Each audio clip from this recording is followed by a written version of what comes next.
सभी को जय मसीह की। आइए हम लोग कुछ परमेश्वर के वचनों को परमेश्वर के इस पवित्र शास्त्र से पढ़ेंगे और कुछ दो वचनों को आप लोग के सामने रखना चाहेंगे। जैसे कि लूका 9:23, उसने सबसे कहा, यदि कोई मेरे पीछे आना चाहे तो अपने आप से इनकार करे और प्रतिदिन अपना क्रूस उठाए हुए मेरे पीछे हो ले। प्रियो, हम लोग जैसे जानते हैं परमेश्वर के वचन से कि उसने साफ कहा है कि यदि कोई मेरे पीछे आना चाहे तो अपने आप का इनकार करे। तो अपने आप का इनकार करना हम लोग बाइबल से जानते हैं कि हमारा जो पिछला जीवन है, जो हमारे पाप से भरा हुआ पुराना जीवन है, उसको हम लोग को छोड़ना पड़ेगा और परमेश्वर के लिए अपना जीवन को पूरी तरह से समर्पित करना पड़ेगा, ताकि परमेश्वर के लिए हम लोग उसके आगे के कार्य को, उसके वचनों को आत्मा और सच्चाई से करने वाला बन सके। और उसके बाद 24 को हम लोग पढ़ेंगे, क्योंकि जो कोई अपना प्राण बचाना चाहेगा वह उसे खोएगा, परंतु जो कोई मेरे लिए अपना प्राण खोएगा वही उसे बचाएगा। प्रियो, बाइबल साफ कहती है यहाँ पे 24 में,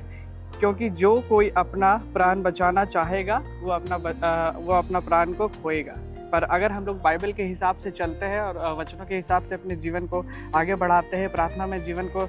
बनाते हैं और उनकी आज्ञाओं को मानते हैं, तो हमारा जीवन बचाया जाएगा। उसके बाद हम लोग 25 को पढ़ेंगे, यदि मनुष्य सारे जगत को प्राप्त करे और अपना प्राण खो दे या उसकी हानि उठाए तो उसे क्या लाभ होगा। बाइबल साफ बोल रहा है कि हम लोग अगर संसार की सारी वस्तु को अपने जीवन में स्थान दे और परमेश्वर को अपने जीवन से दूर कर दे तो हमारे लिए कोई लाभ की बातें उत्पन्न नहीं करती है, क्योंकि परमेश्वर हमारे जीवन में है तो हम लोग आने वाले कल में अपने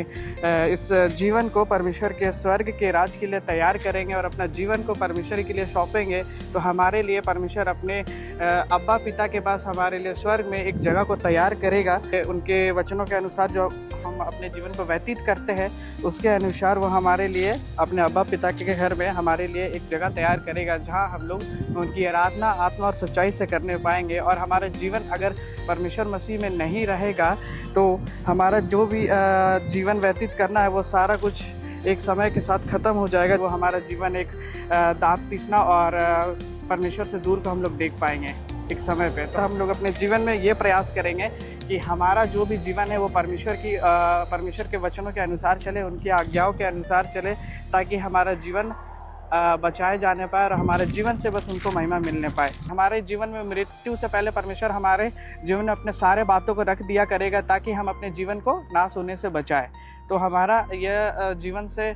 बस परमेश्वर को महिमा मिले, ताकि हमारा जो जीवन है वो नाश होने से बचे और हमारा जीवन से बस परमेश्वर को महिमा मिले और हम इस अंतिम घड़ी में जो परमेश्वर का आना बहुत नज़दीक है, अपने जीवन को तैयार करें और परमेश्वर के लिए अपना जीवन को दे, ताकि हमारा जीवन से बस परमेश्वर को महिमा मिले और हम लोग अपने जीवन को स्वर्ग राज के लिए बचा सकें। ये हम इस वचन से सीखते हैं, इसलिए हम अपने मसीह भाई बहनों से निवेदन करते हैं कि हमारा जो जीवन है वो मसीह में होने पाए। और हम लोग जो संसार की चीज़ों पे परेशान रहते हैं, संसार की चीज़ों के लिए हम लोग सोचते हैं कि हम लोग को घर चाहिए, पैसा चाहिए, कपड़ा चाहिए, हमारे जीवन के जो संसार की वस्तु उसके हम लोग अभिलाषी बनते हैं, तो उससे हम लोग को बचना है। हमारा जितना जीवन हो वो सारा कुछ परमेश्वर के वचनों के अनुसार हम लोग को चलना है, ताकि आने वाले जो दिनों में हम अपने जीवन को परमेश्वर के राज्य के लिए तैयार कर सके और इस